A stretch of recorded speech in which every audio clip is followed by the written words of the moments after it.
Durasphere injectable bulking agent is composed of pyrolytic carbon-coated beads suspended in a water-based carrier gel. Durasphere is indicated for the treatment of adult women with stress urinary incontinence due to intrinsic sphincteric deficiency. This video demonstrates the technique of transurethral Durasphere injection.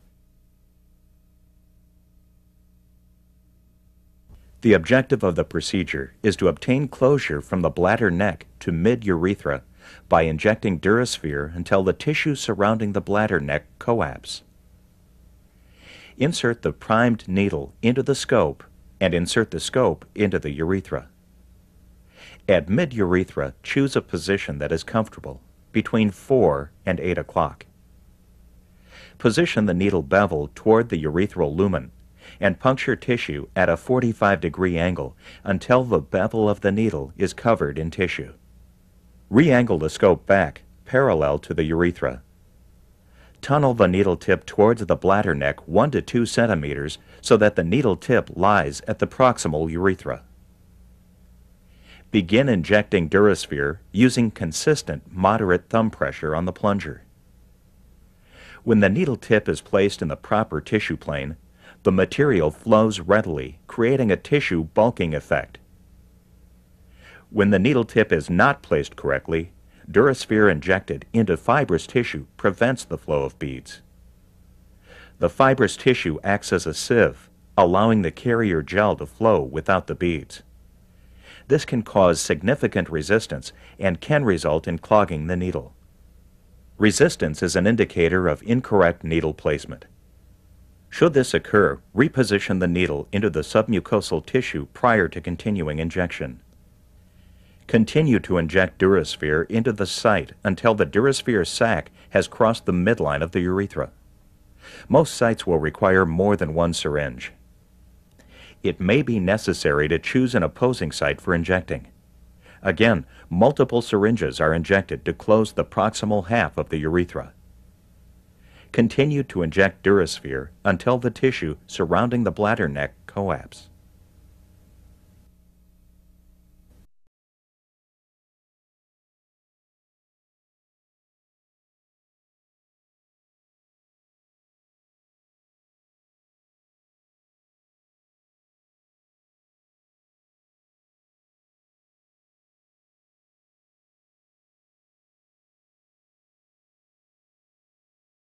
Once again, this patient's already received cystoscopy in the office as part of her diagnostic evaluation.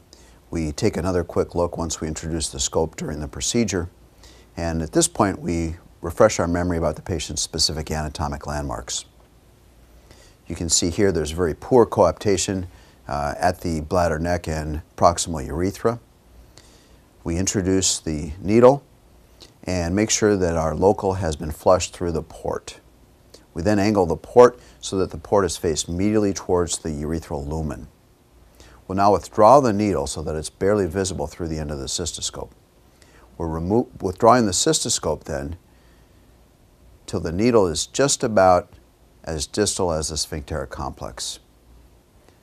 Once we're there, we'll carefully pass the needle at about a 45-degree angle and advance the needle longitudinally till the 1 centimeter black band is visible. At that point, we'll slowly begin our injection of the local. At this point, you can see the coaptation beginning, and notice that the vasculature of the mucosa is intact. This shows that the blood flow to this tissue is still healthy. If we experience any problem in injection at this point, increased resistance, for example, we'll simply withdraw the needle a millimeter or two. Once the patient's right side is complete, we'll drain the bladder and address the patient's left side. Again, the port is addressed medially.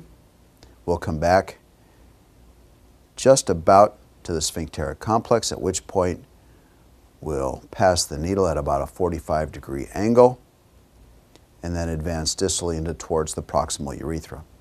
Again, the injection of the local is performed very slowly to allow for the hydrodissection to occur. Here you can see the mucosa, again blanching slightly but still looking quite healthy during the dissection process. The dissection is performed until there's good coaptation of both sides at the mid portion of the urethra. The bladder is drained, and the needle now is primed with the Durasphere. Again, we withdraw the scope, and we're attempting to actually intubate the same site as the initial injection was performed. In this particular patient, you can see that we're a millimeter or two actually distal to the initial local injection site, which is of no consequence. The injection of the Durasphere is now proceeding slowly.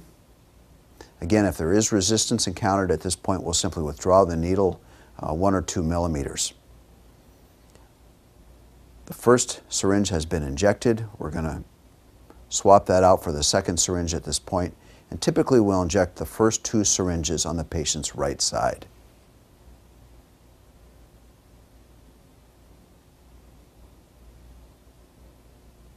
Once the injection is complete, we'll wait several moments before withdrawing the Durasphere needle.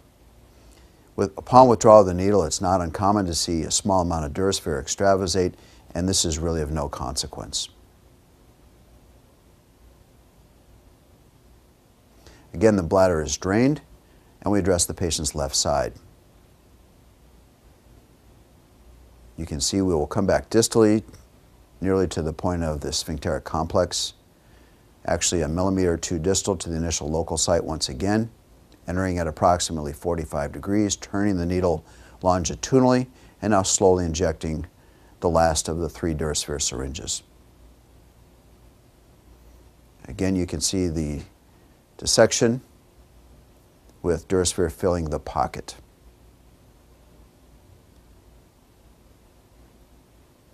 This video is recorded in real time, and you can see that the injection takes approximately 15 or 20 seconds per syringe.